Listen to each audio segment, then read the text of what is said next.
I teach chemistry. All right. So more than just explosions, chemistry is everywhere. Have you ever found yourself at a restaurant spacing out, just doing this over and over? See some people nodding yes. Recently, I showed this to my students, and I just asked them to try and explain why it happened. The questions and conversations that followed were fascinating. Check out this video that Maddie from my Period 3 class sent me that evening. Hey, ready?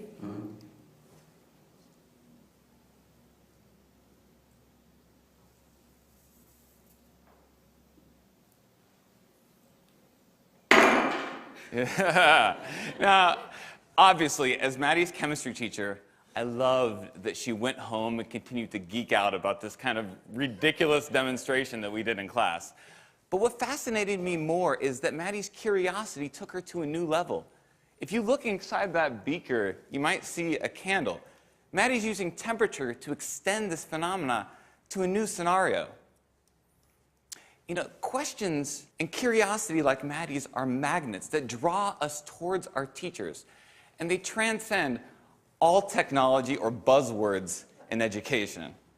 But if we place these technologies before student inquiry, we can be robbing ourselves of our greatest tool as teachers, our students' questions.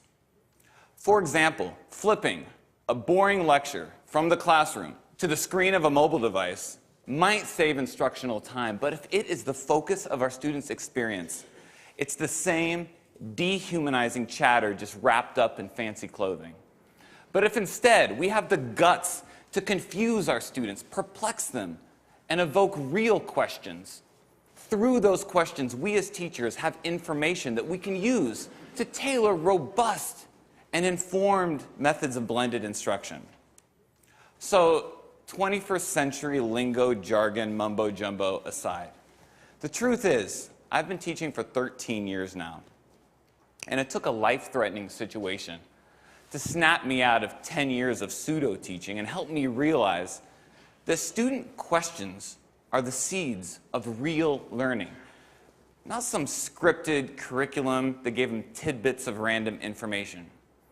In May of 2010, at 35 years old, with a 2-year-old at home and my second child on the way, I was diagnosed with a large aneurysm at the base of my thoracic aorta.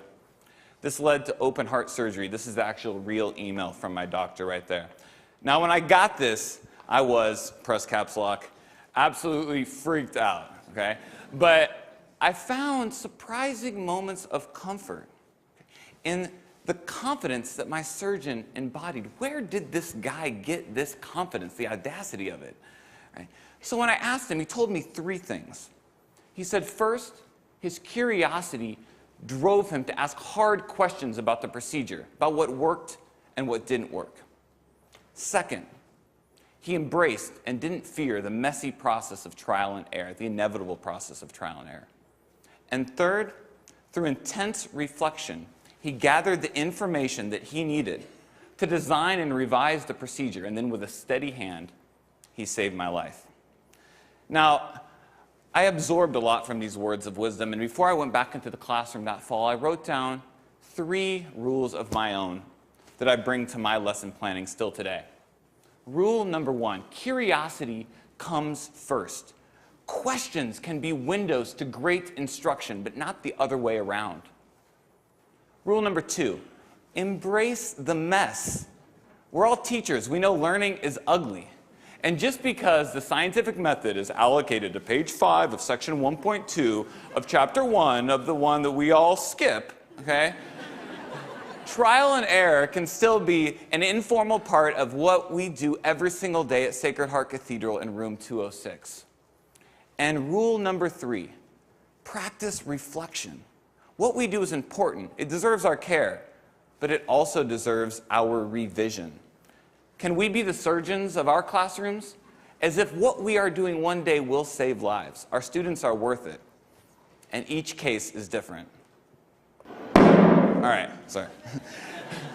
Chemistry teacher and me just needed to get that out of my system before we move on.